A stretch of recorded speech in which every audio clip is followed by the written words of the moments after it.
Ülkemizde ana haber bültenleri ve bu eksende kurgulanan bazı televizyon dizileriyle oluşturulan yapay gündemlerle milyonlarca insan oyalanmaktadır.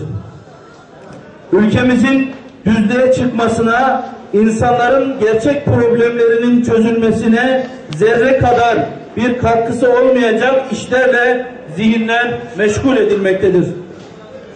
Dünyanın değişik bölgelerinde ve özellikle de İslam coğrafyasında yaşanan acılar, yitirilen insanlar, akan kan ve dökülen gözyaşı gazetelerin dış haberler sayfasında kibrit kutusu kadar bir alanda sıradan haberler olarak verilmektedir.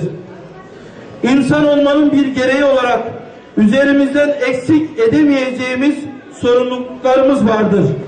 Bugün İsrail yine Gazze'yi bombalıyorsa, Lübnan'da bir patlamada çok sayıda insan yaşamını yitiriyorsa, Irak'ta bombalı saldırılar rutine bağlanmışsa, Suriye'de masum insanların kanı dökülmeye devam ediyorsa, Yemen'de şiddet olayları yaşanıyorsa, Somali'de belirsizlik devam ediyorsa, fındık kabuğunu doldurmayan meseleleri gündem yapmak elbette bu olayların arkasındaki güçlerin işine yaramaktadır.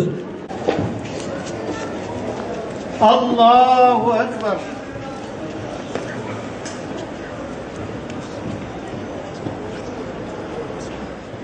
Allahu Ekber.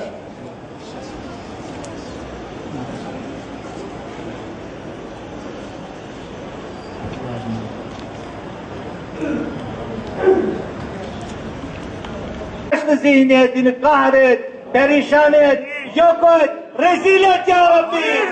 İlahi ya Rabbi, Müslümanlara izzet ver, şeref ver. Müslümanlara basiret ver, oynanan oyunları sezme duygusunu ver ya Rabbi. Bizlere birlik, dirlik, güç ve kuvvet ver ya Rabbi.